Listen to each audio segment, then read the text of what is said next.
Our next speaker is Michael Szot. Michael is Director at KPMG, Life Sciences and Advisory Services Practice. Prior to joining KPMG in 2010, Michael was the Executive Vice President of CGF's Technology Associates, an IT advisory firm that he co-founded in 1982 and where we first met. About the same time. Michael is an executive board member of Giving Hope Network, which provides a variety of enabling services that individuals and organizations can leverage to realize their charitable aspirations.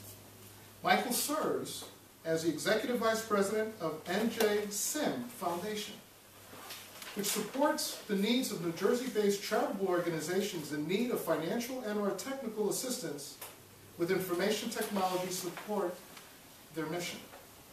Michael is also on the board of directors of the Society of Information Management, New Jersey chapter. And also a very good friend. Michael's speech title is Building Awareness and Your Personal Brand with Social Media. Thank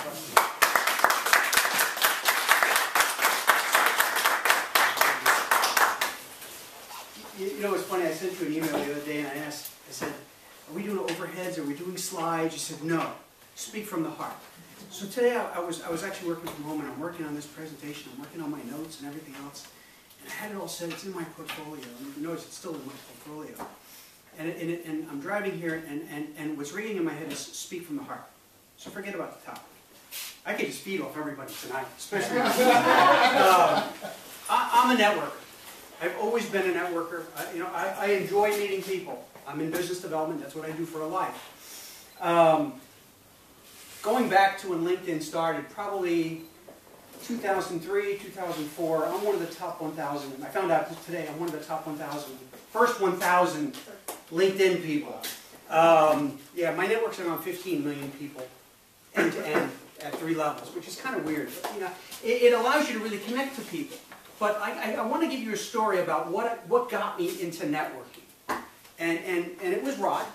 I met Rod through LinkedIn. We reconnected after a number of years, probably 15 years.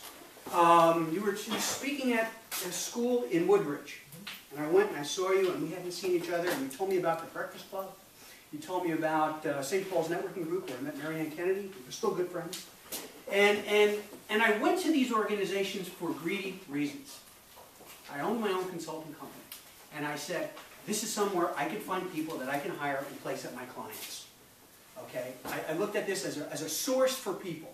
Not a bad thought, because hopefully I can help people find jobs. But after sitting there and listening to some of the elevator pitches, I realized these people need help. Because they're not going to find jobs based on their elevator pitches. They're not going to find jobs based on their networking.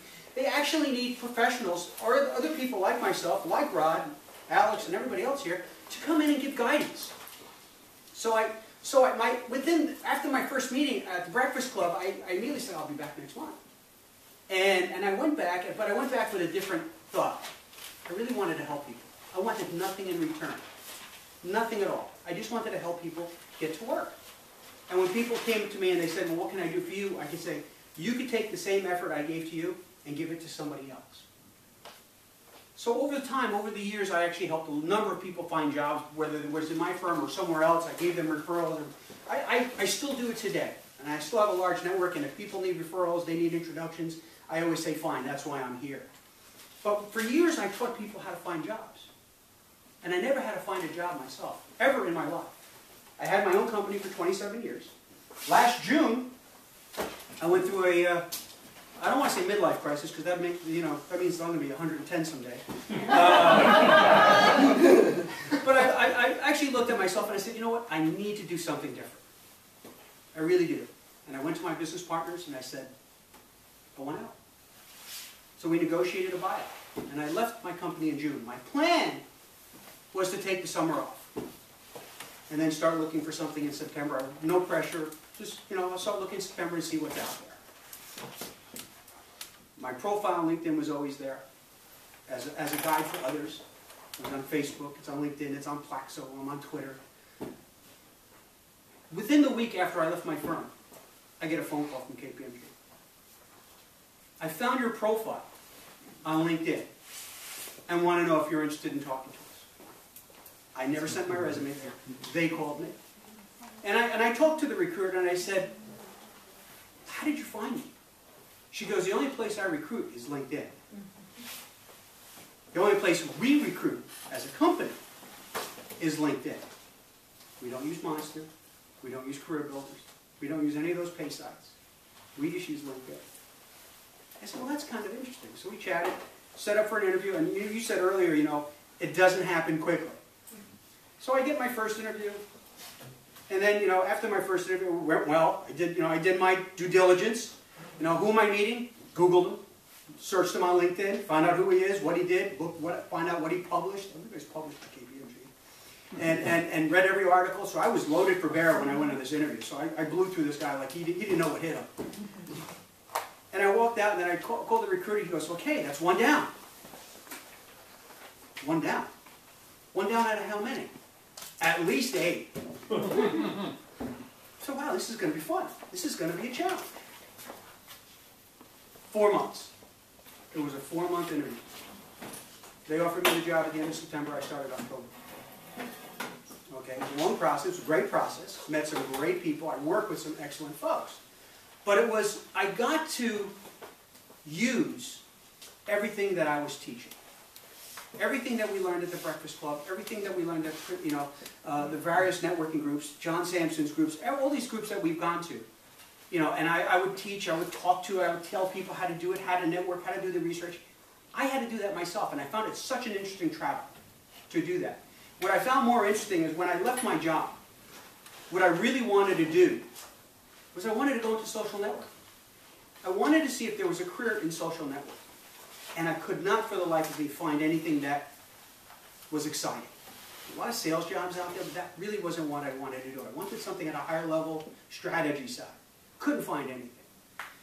So instead, you know, I ended up taking the job opportunity with KPMG. I love it. I'm a global director. I manage their relationships globally for Merck, Sanofi, as well as Bristol Myers Squibb. So I get to do some traveling in nice places like France and so on. And then yesterday, I was asked, we do these market days. It's a all-day session where executives come in and we talk about business and industry topics. And just to get the juices flowing. So I went to one last month, and you know, at the end of the day, they make you fill out a survey and ask, you know, is there anything else you'd like us to speak on? And you know, and I've been looking at all these KPMG folks. They suck at networking. It's amazing. I look at their profiles, and there's 2 connections. You know, managing partner with 2 connections on LinkedIn. What's that about?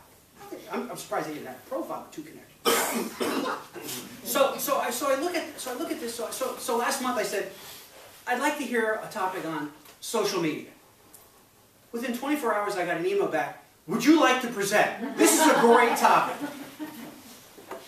So I said, sure. It's a passion of mine. I really enjoy it. And from what I'm seeing in the business world, it's an issue that corporations are challenged with today.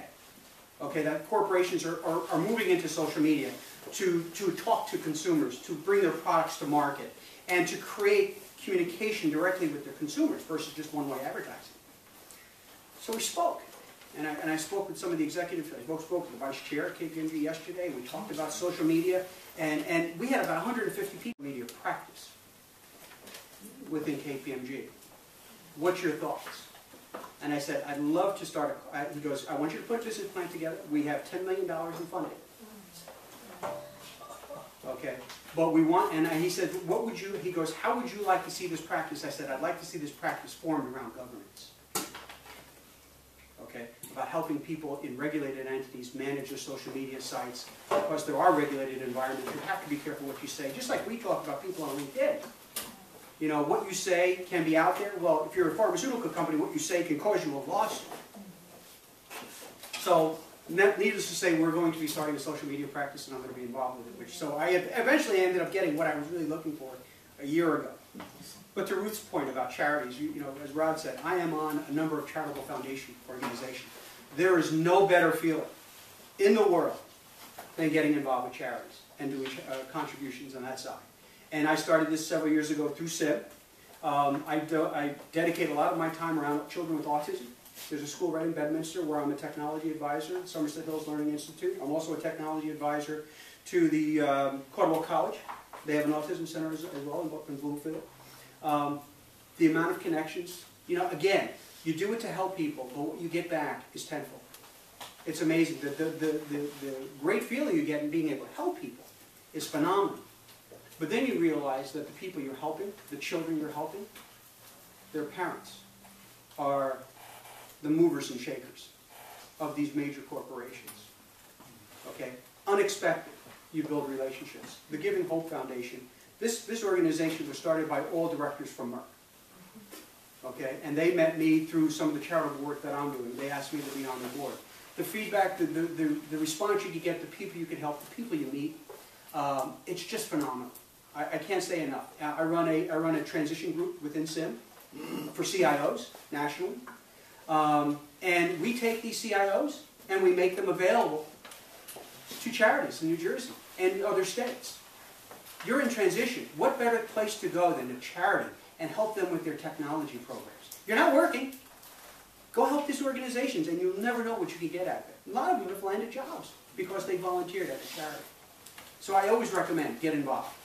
Get involved with charities. Like you said, there's 8,000 of them in Morris County. That's scary. But get involved. Go into these charities. You're going to be amazed what you will find. And not only that, there's a lot of good things. And I do with my kids. My kids are 16 and 19. They dedicate they have a certain amount of time each week that they give to charities. You know, and you know, whether it be Susan G. Komen, the Wellness Center, they work at Somerset Hills in their technology programs.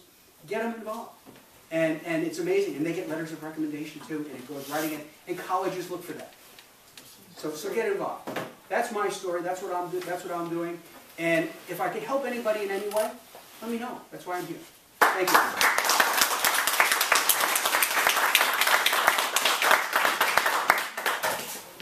Thank you, Mike.